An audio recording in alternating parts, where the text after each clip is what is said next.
철학자 쉐렌 키에르케가르트는 인생을 살아가는 두 가지 잘못된 태도를 지적해 주었습니다.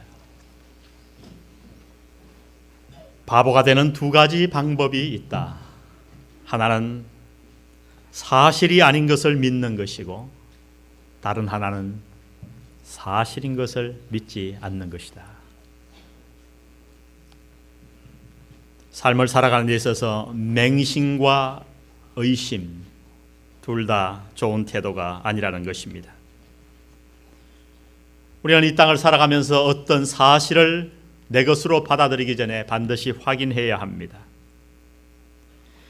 진리를 찾기 위한 의문, 즉 긍정적인 의심을 성경은 환영합니다. 바울은 고린도 교인들에게 그래서 이렇게 당부합니다. 우리가 잘 아는 고린도후서 13장 5절에 보면 너희가 믿음에 있는가 너희 자신을 시험하고 확증하라.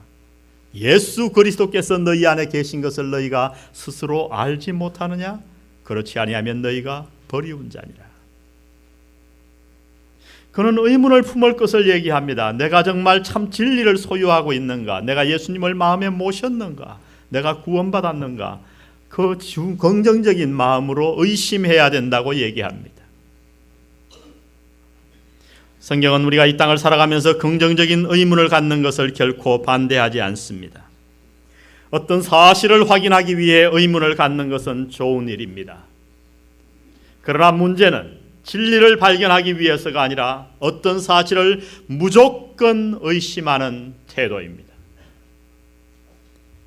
오늘 저는 이 부정적인 태도, 무조건 어떤 사실을 받아들이려고 하지 않는 의심의 태도에 대해서 이 부활절 아침에 은혜를 나누려고 합니다. 부정적인 의심의 태도는 우리의 믿음과 삶을 황폐하게 만듭니다. 옛날 고사에 보면 배중사형이라고 하는 이런 고사가 있습니다. 많이 사용하지 않는 거예요. 우리 잠배자를 쓰고요, 뱀사자를 쓰고 그림자 영장을 씁니다. 그래서 우리가 풀이한다면 잔 속에 있는 뱀의 그림자다 이런 뜻이에요. 어디에서 이런 고사가 유래되었냐 하면 옛날 진나라 하남의 악광이라는 태수가 어느 날 친구를 초대하여 차를 대접했습니다. 근데 친구가 이렇게 차를 마시면서 보니까 그 잔 속에 뱀의 그림자가 이렇게 서며 있는 거예요. 너무 마음에 끄림직했어요. 이 도대체 웬일인가 말이죠. 어떻게 찻잔 속에 뱀의 그림자가 서려 있는가? 무슨 나쁜 물건이 여기 있지 않는가? 굉장히 끄림직했지만 상대가 친구고 또 높은 태수이기 때문에 억지로 그 차를 다 마시고 집에 와서 그만 몸져 눕고 말았어요. 자기가 무슨 나쁜 것을 먹지 않았나 생각해가지고 아주 의심이 자꾸 마음에 들어가지고 말이죠. 몸져 누웠어요. 이 자기와 만나고 나서 친구가 돌아가서 많이 아프다는 소문을 이렇게 추적해 보다가 이 악광이라는 태수가 그 사실을 알게 되었어요. 그래서 자기 집에 다시 오지 않겠다고 하는 그 아픈 친구를 억지로 데려다가 그 정자 위에 놓고 다시 차를 대접하면서 그 찻잔 속에 비추인 뱀의 그림자가 다름 아닌 정자 위에 새겨져 있는, 아주 예쁘게 새겨져 있는 작은 뱀의 모양이 투사되어서 그렇게 된 것을 설비엇이 알려주었어요. 그랬더니 그 친구의 병이 깨끗하게 나았다는 겁니다. 그래서 그때부터 이 배중사형 이런 고사를 쓰면요, 어떤 뜻이 있냐면 의심이 우리를 얼마나 괴롭게 하고 심지어 우리 몸을 아프게 하는 의심은 우리의 인생을 황폐하게 한다고 하는 것을 얘기할 때 배중사형이라는 말을 쓰게 되었습니다. 여러분, 그렇습니다. 의심이 우리의 인생을 파괴하는 겁니다. 지난 주간에 서울 용산경찰서는 아내를 죽인 혐의로 서울시 동빙고동에 사는 41살 황모 씨를 체포했습니다. 그가 아내를 죽인 이유는 다름 아닌 의심이었어요. 평상시에 끊임없이 아내가 다른 남자를 만난다고 의심해오던 그 남편이 결국은 일을 저지르고 만 것입니다.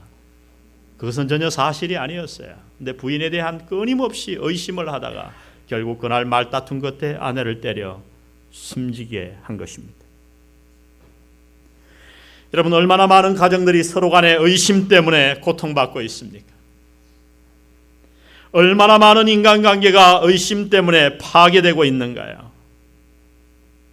여러분, 우리가 사람을 의심하게 되면 그것은 미움이 되고, 우리가 미래를 의심하게 되면 그것은 우리에게 걱정으로 다가옵니다. 우리가 하나님을 의심하게 되면 그것은 우리를 불신앙의 사람으로 만들어버리는 거예요. 여러분, 의심에는 이렇듯 위력이 있습니다. 의심은 우리의 인생을 황폐하게 만듭니다. 오늘 저와 여러분이 읽은 이 본문은 예수님께서 부활하신 이후에 생긴 사건이었습니다. 오늘 본문 앞에 보니까 예수님께서 부활하신 후에 안식 그 첫날, 그러니까 그 부활하신 저녁에 제자들이 모여 있는 가운데 다 나타나셨어요. 그런데 어떤 이유에서인지 도마는 그 자리에 없었습니다. 이 부활하신 예수님을 만난 제자들이 도마를 만나갖고 그 자리에 도마가 없었으니까 당연한 거 아닙니까? 우리가 예수님을 만났다고, 한 명도 아니고 여러 명이 그렇게 자기의 눈으로 보았다고 얘기했는데 도마는 뭐라고 말하는가? 야, 말도 안 되는 소리 하지 마라. 죽은 사람이 어떻게 살아나느냐? 내가 예수님의 십자가에 못 박힌 손을 보고 내 손을 그 옆구리 창자국에 넣어보기 전까지는 나는 믿지 못하겠노라. 도마가 그렇게 외치고 나서 얼마 후에 예수님께서 그 제자들 가운데 도마가 같이 있는 그 시점에 나타나셨어요. 그리고 이렇게 말씀하십니다. 도마야, 이리 와서 내 손가락을 내밀어 내 손을 보고 내 손을 내밀어 내 옆구리에 넣어보라. 여러분의 일로 읽어보세요. 도마가 아마 쥐구멍이라도 있었으면 들어가고 싶었을 거예요. 무슨 창피입니까? 예수님의 제자인데. 여러분, 의심은 이런 위력이 있는 것입니다. 도대체 우리의 마음에 그러면 왜 의심이 생길까요? 몇 가지 의심의 이유가 있습니다. 그 가운데 저는 두 가지를 오늘 여러분과 함께 나누고 싶습니다. 첫 번째, 우리 마음에 의심이 생기는 이유는 부정적인 사람들 때문입니다. 여러분, 의심의 마음은 저절로 우리 마음에 생기는 것이 아닙니다. 누군가 우리의 마음에 씨를 뿌렸기 때문에 우리의 마음에 의심이 생기는 거예요. 여러분, 믿음에 대해서도 하나님의 존재에 대해서도 왜 의심이 생길까? 때로 진리를 찾기 위해 내 마음에 의문이 들 때가 있어요. 그런 긍정적인 것 말고요. 회의적인 의심. 누군가가 여러분에게 부정적인 이야기를 한 사람이 있었을 것입니다. 인류의 가장 큰 비극 타락은 하와의 의심에서부터 시작되었습니다. 여러분, 그런데 왜 하와가 마음속에 의심을 품게 되었나요? 성경은 그 이유를 다름 아닌 동산에서 그 당시 가장 아름다운 모습이었던 뱀의 영향으로 말미암아, 즉 사탄의 영향으로 말미암아 하와가 마음에 의심을 품게 되었다고 말씀하고 있습니다. 뱀이 찾아와 하와에게 부정적인 생각을 밀어넣을 그때까지 하와에게는 아무런 문제가 없었습니다. 그야말로 에덴 동산이었어요. 하와는 선악과를 제외한 동산 모든 나무의 실과를 마음대로 먹을 수 있었고, 하와는 하나도 부족한 게 없었어요. 하나님은 선하신 분이셨고 하나님과의 교제가 너무너무 좋았어요. 그러나 그 어느 날 뱀이 찾아와 하와에게 이렇게 묻습니다. 창세기 3장 2절을 보면 하나님이 참으로 너희들어 동산 모든 나무의 실과를 먹지 말라 하시더냐? 하나님은 뭐라고 그랬어요?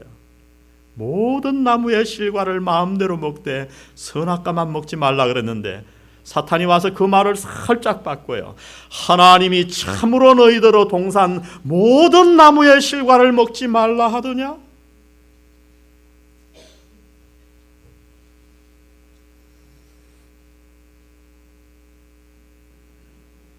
이 말에 하와의 마음이 걸려든 겁니다.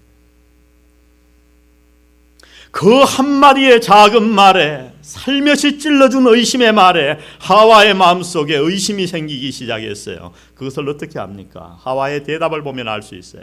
창세기 3장 2절에 보면 하와가 이렇게 대답합니다.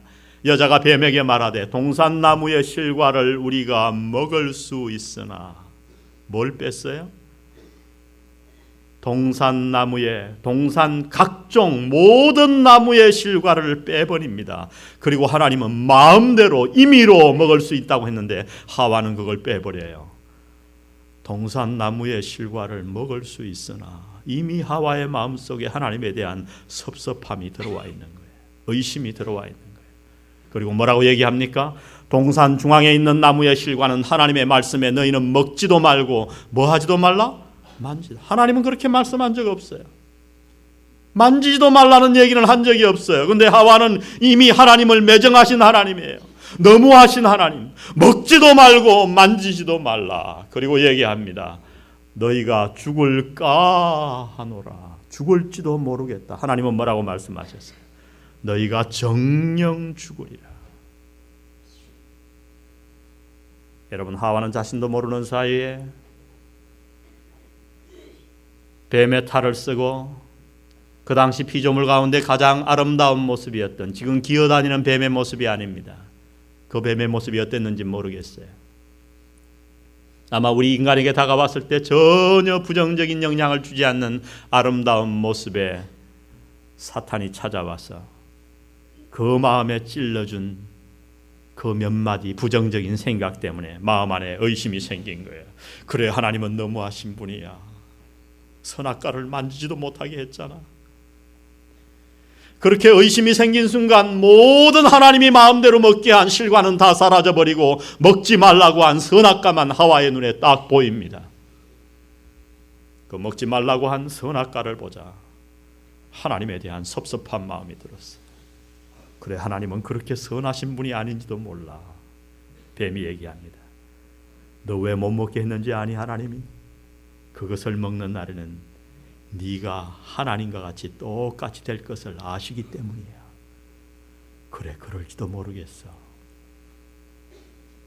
선하신 하나님에 대해 의심이 갔습니다. 그리고 그 선악과를 따먹었어요. 그리고 우리에게 죽음이 왔습니다. 여러분, 의심은 이렇게 무서운 거예요. 의심은 저절로 생기는 것이 아닙니다. 누군가 여러분에게, 사탄이 여러분에게 생각을 집어 던진 것입니다. 누군가를 보내 여러분에게 부정적인 말을 여러분의 마음속에 심어준 것입니다. 오늘도 이 타락의 사건은 반복되고 있습니다. 여러분, 경험해 보셨나요? 아주 관계가 좋았습니다. 서로 믿고 사랑했어요.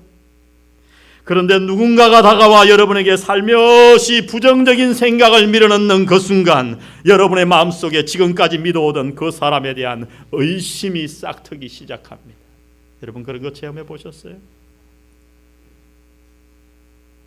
그리고 그 의심이 자라 마침내 관계를 파괴해버립니다. 에덴 동산에서 뱀을 사용하여 하와를 유혹한 사탄은 지금도 우리를 동일한 방법으로 유혹하고 있다고 성경은 말씀합니다. 지금도 우리 주위의 부정적인 사람들을, 누군가를 통해 우리의 마음에 씨앗을 심고 있는 겁니다. 의심을 불어넣고 있는 겁니다. 여러분, 옛날 누군가 굉장히 좋았던 관계가 별다른 이유 없이 끊어진 것이 있습니까?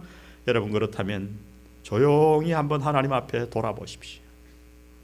아마 여러분이 객관적으로 조용히 여러분의 과거를 돌아보면 누군가가 여러분에게 와서 그 사람에 대한 의심의 말을 심어주었을 거예요. 여러분, 저절로 우리의 관계는 파괴되지 않습니다.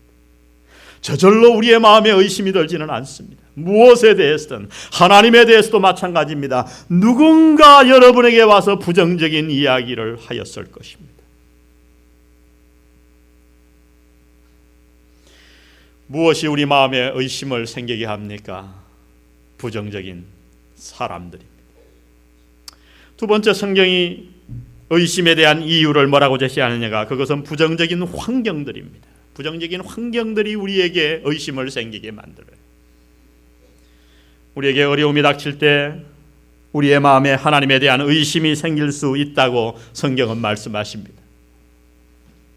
하나님이 살아계시다면 어찌 이런 일이 벌어질 수 있단 말인가? 여러분, 우리가 쓰나미 사태를 알죠? 수십만 명이 죽어갔어요. 그때 반응이 다 달랐죠. 많은 사람들, 마음에 의심을 가진 사람들은 하나님이 선하시다면 어찌 저런 일이 있을 수 있단 말인가? 예, 그렇습니다. 갑자기 우리에게 고난이 닥칠 때 우리 마음에 의심이 생길 수 있어요. 글렌 챔버스라고 하는 사람이 청년이었습니다. 신학교를 졸업하고 선교사 수료 훈련을 다 마치고 콜롬비아로 비행기를 타고 선교사로 떠나갑니다. 근데 그가 탄 그 비행기가 산 꼭대기에 부딪혀 그는 그 자리에서 죽고 말았어요. 여러분, 그의 부모들은 굉장히 믿음이 있는 사람들이었어요. 아들을 기쁘게 선교사로 기도하며 파송했어요. 근데 그 아들이 선교지에 발도 내딛기 전에 비행기에서 죽었어요. 여러분, 그 충격을 생각해 보세요. 그들은 아들의 사고 이후 그들 마음에 생겼던 의심들을 솔직하게 우리에게 책을 통해 간증해 주었습니다. 하나님이 정말 계시는가? 하나님이 정말 선하시다면 어찌 이런 일이 있을 수 있단 말인가? 그들은 믿음의 사람이었어요. 교회 주동적인 집사였어요. 아들을 위해 기도한 사람이었지만은 순간적으로 때때로 아들을 잃고 나서 그런 의심들이 마음에 스며드는 것을 그들은 발견했다고 합니다. 그것을 담대하게 교회 앞에 나와 감사하게 나누었어요. 내 마음에 이런 의심이 있다고, 내가 연약하다고, 나를 위해 좀 기도해달라고. 물론 그의 마음속에 있는 의심은 믿음으로 다 훗날 축복스럽게 치유되었지만 그는 솔직하게 이 간증을 우리에게 나누었던 것입니다. 여러분, 누구라서 이 의심에서 자유로울 수 있겠습니까? 우리 모두는 다 연약한 자들입니다. 우리가 말을 하지 않고 표현하지 않아서 그렇지 때때로 시시때때로 우리 마음속에 의심은 다가옵니다.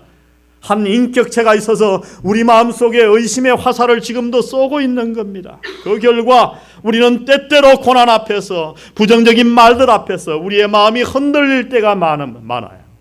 이것이 우리의 현실이에요.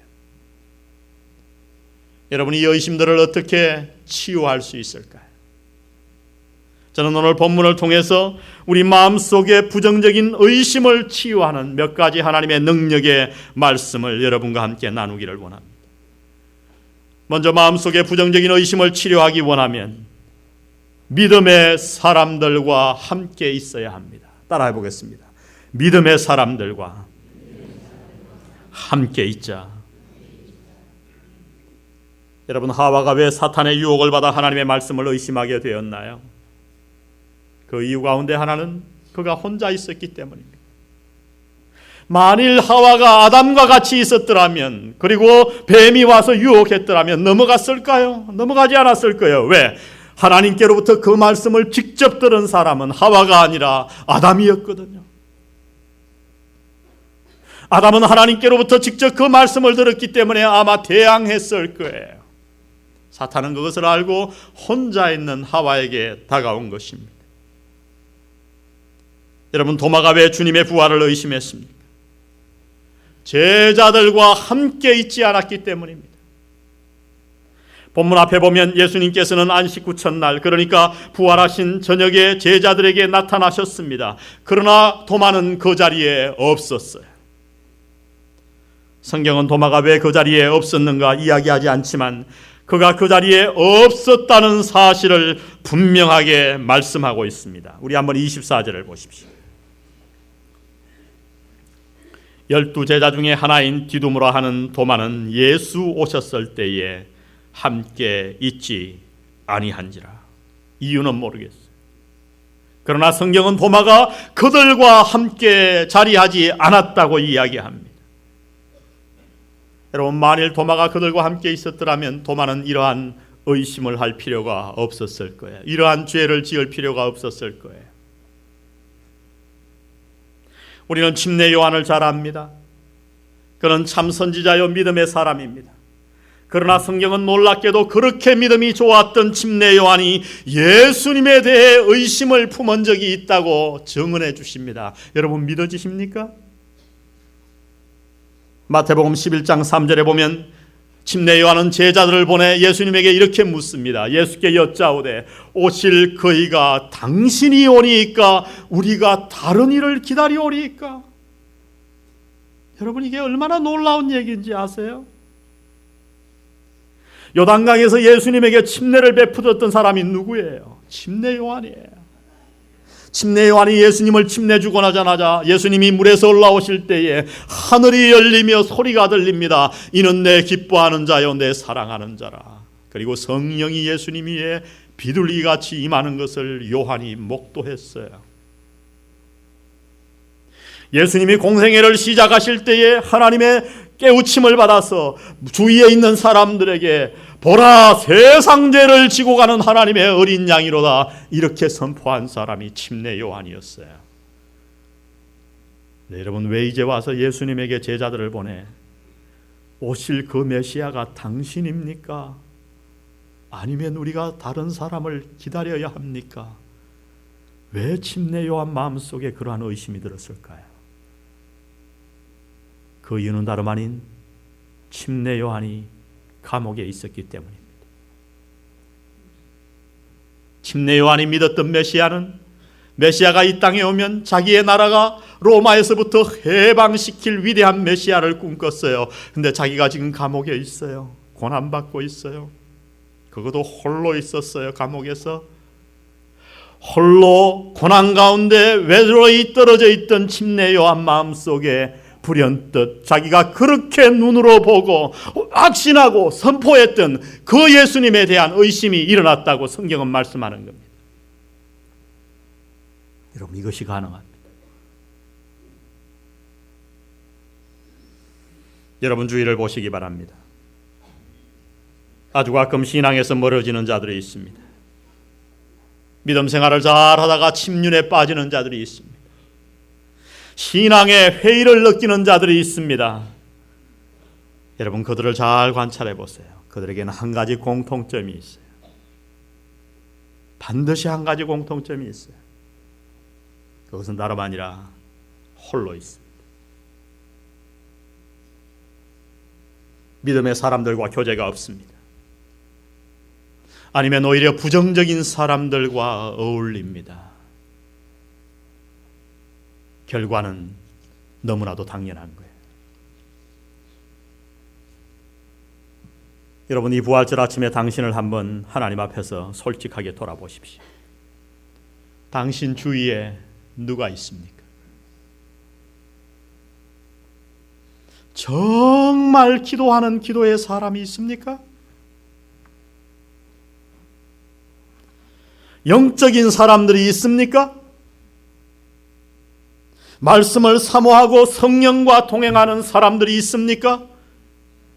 하나님의 교회를 뜨겁게 사랑하고 서로 용서하고 용납하는 성령에 도취되어 하나님의 사역을 열정적으로 이루어가는 사람들이 여러분 주위에 있습니까? 아니면 매번 여러분 주위에 만나는 사람들마다 부정적인 얘기를 하고 기도하지 않고 말씀 보지 않고 습관적으로 교회를 다니며 부정적인 얘기를 터뜨리는 사람들이 여러분 주위에 있으신가요? 우리가 무엇으로 심든지 그대로 거두는 것입니다. 오늘 하나님에 대하여, 하나님의 나라에 대하여 부정적인 의심의 태도를 갖지 않고 우리의 인생을 파괴하는 의심에 사로잡히지 않고 믿음으로 하나님께 나아가기를 원하십니까? 그렇다면 오늘 믿음의 사람들과 교제권을 형성하시기를 주의 이름으로 축원드립니다. 마음속의 의심을 치료하기 위해서는 믿음의 사람들과 함께 있어야 합니다. 두 번째, 겸손히 자신의 한계를 인정해야 합니다. 한번 따라 하십시다. 겸손히 나의 한계를 인정하자. 25절을 보십시오. 다른 제자들이 그에게 이르되 우리가 주를 보았노라 하니 도마가 가로되, 우리 도마의 말을 내가부터 다 같이 읽습니다. 시작. 내가 그 손의 못자국을 보며 내 손가락을 그 못자국에 넣으며 내 손을 그 옆구리에 넣어보지 않고는 믿지 아니하겠노라 하니라. 여러분, 왜 도마가 주님의 부활을 의심했을까요? 홀로 있었기 때문입니다. 두 번째는 자신의 경험을 지나치게 신뢰했기 때문이었어요. 여러분, 우리가 사실이라고 생각하고 있는 것들은 이론을 뒷받침하는 수학을 통해서 얻어진 것이 아니라 거의 전적으로 자신의 경험을 바탕으로 얻은 생각, 즉 일종의 편견에서 비롯되고 있음을 인식해야 합니다. 그래서 루이스 토머스는 이렇게 이야기합니다. 내가 확실히 알고 있는 진실이 있다면 과학은 자연에 대해 몹시 무지하다는 것이다. 20세기 과학이 인간 지성사에 있어서 가장 뚜렷하게 기여한 바가 있다면 자연에 대한 인간의 무지를 깊게 보여준 것이다. 여러분, 우리의 경험은 너무나 주관적인 거예요. 그리고 너무나 제한적인 거예요. 예를 들어 볼까요? 여러분, 저 부산 앞바다에 나가서 배가 출항하는 것을 본 적이 있나요? 배가 갑니다. 여러분, 조금 가면 그 배가 점점 낮아지더니 보이지 않아요. 멀리 가서 우리 눈에 안 보이는 게 아니에요. 왜 그럴까요? 지평선, 지구가 둥그니까요. 배가 또 돌아올 때도 배가 돛대부터 점점 보여서 이렇게 높아지면서 우리에게 다가와요. 분명히 배는 떠났습니다. 근데 조금 있으면 배가 보이지 않아요. 우리 눈에 배가 보이지 않아도 거기 배가 있어요. 자, 내가 배를 보고 있습니다. 배가 탁 사라졌어요. 근데 마침 그때 친구가 왔어요. 야, 저기에 배가 있어. 왜? 우리는 알잖아요. 본 배가 넘어갔으니까. 근데 그 친구는 야, 말도 안 되는 소리 하지 마. 어디 배가 있냐? 눈이 삐냐? 여러분, 우리의 경험이 얼마나 주관적이고 제한적인지요. 여러분, 토마는 이렇게 얘기합니다. 자기 경험에 의거해서, 내 자라온 판단과 교육에 의거해서, 내 지식에 의거해서 다른 사람들이 다 경험했는데 나는 못 믿겠다는 거예요. 내가 내 손을 만져보고 예수님의 옆구리에 손을 찔러보지 않고 내가 경험하지 않은 것은 나는 믿지 못하겠다고 하는 것이 도마의 철학이었어요. 도마의 인생관이었어요. 태도였어요. 여러분, 이것이 바로 도마로 하여금 그 큰 의심의 죄를 짓게 만든 것입니다.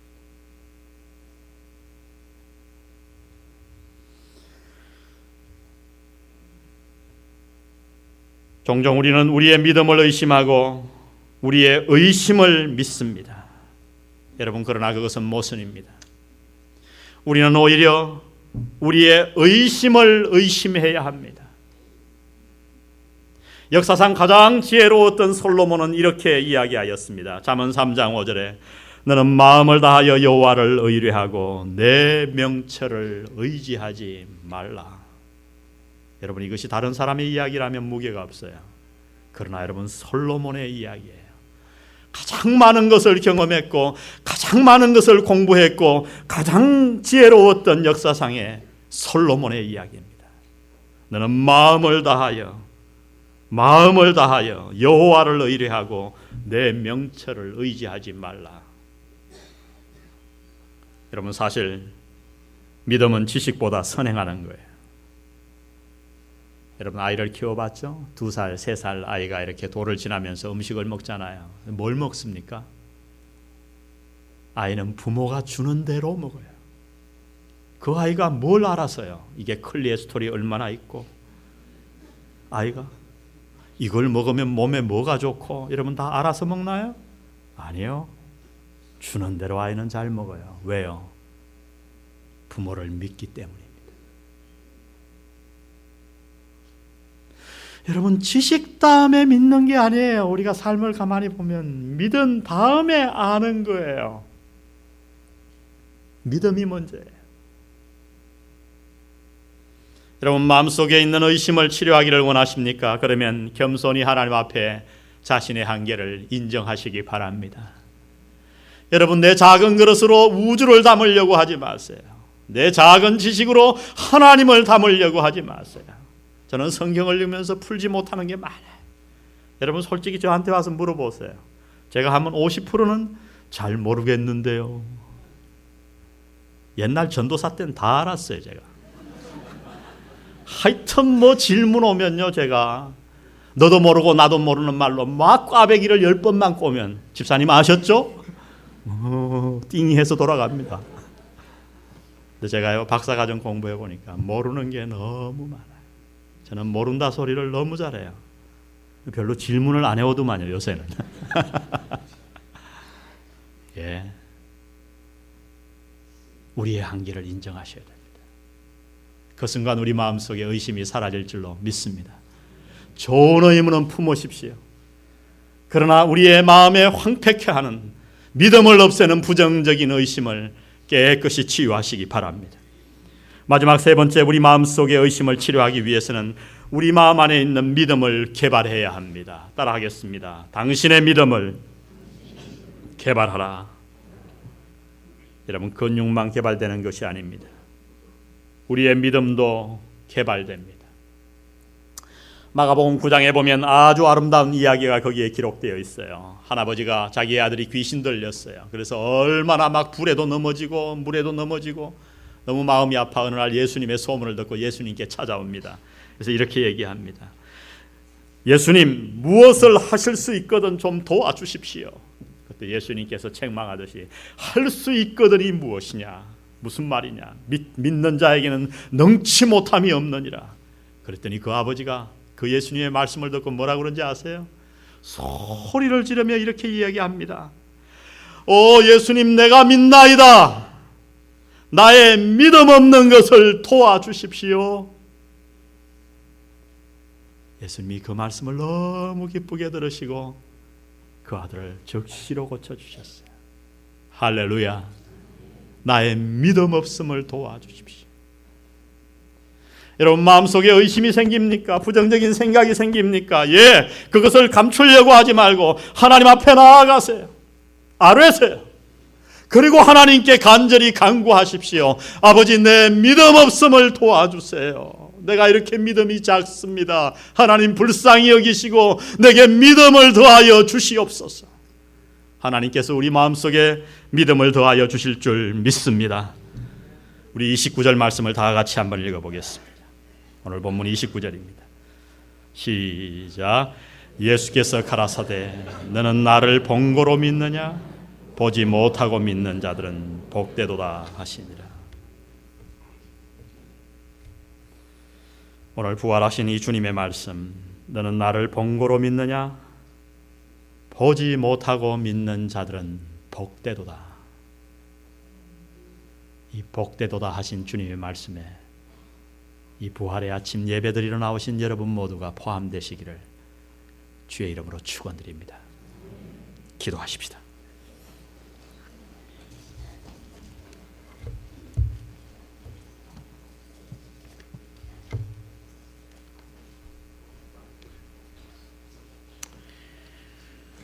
오늘 말씀 30절 31절은 이렇게 끝납니다. 예수께서 제자들 앞에서 이 책에 기록되지 아니한 다른 표적도 많이 행하셨으나 오직 이것만을 선별하여 기록함은 너희로 예수께서 하나님의 아들 그리스도이심을 믿게 하려 함이요 또 너희로 믿고 그 이름을 힘입어 생명을 얻게 하려 함이니라.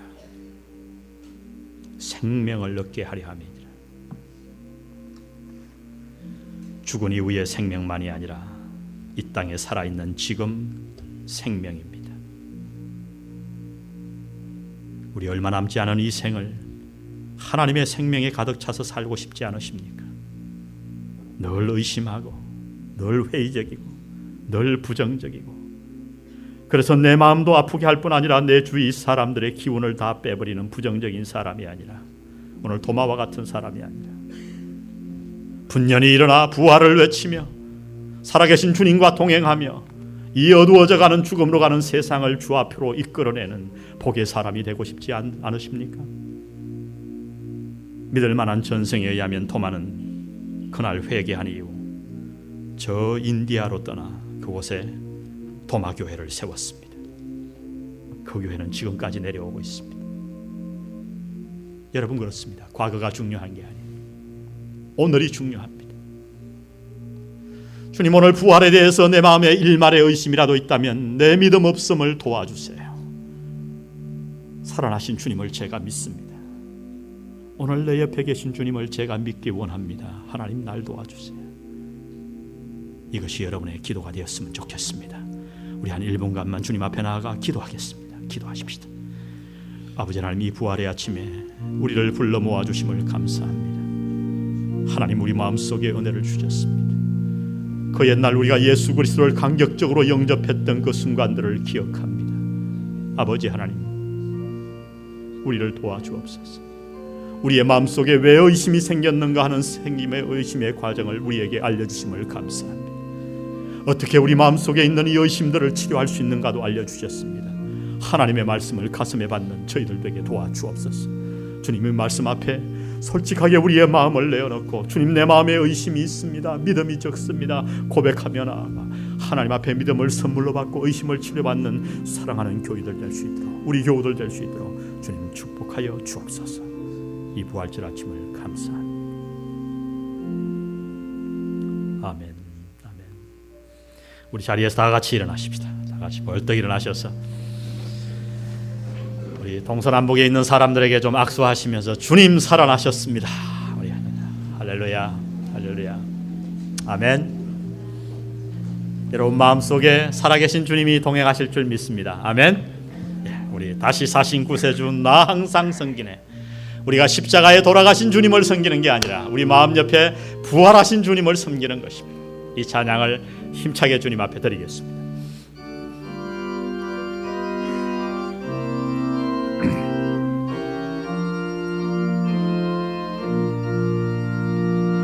다시 사신 구세주 나 항상 섬기네. 온 세상 조롱해도 주 정령 사셨네. 그 은혜로운 손길 부드러운 음성 내 평생 주님 함께 늘 계시네. 예수 예수 예수 늘 살아 계셔서 주동행하여 주시며 늘 말씀하시네. 예수 예수 내 구세주 예수 내 맘에 살아 계시네. 늘 살아 계시네. 온 세상 살펴보니 주 사랑 알겠네. 내 맘이 아플 때도 주 사랑 알겠네. 이 세상 풍파이길 힘주시는 주님 마침내 영광 중에 주오시. 아멘. 예수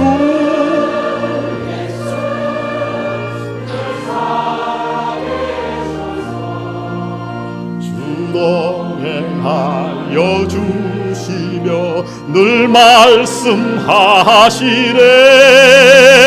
예수 예수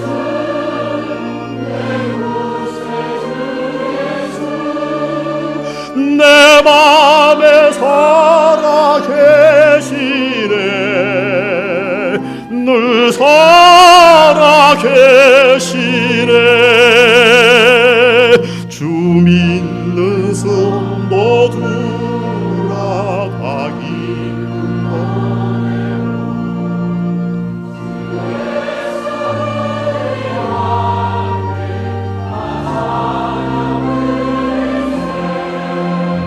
이 세상 소망이요 얼굴 대신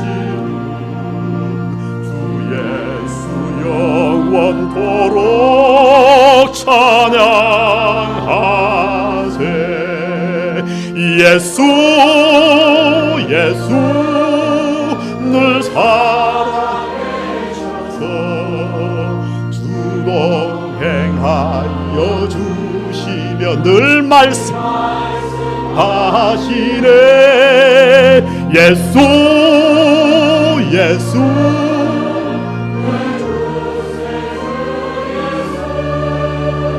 내 맘에 살아 계시네. 늘 살아 계시네.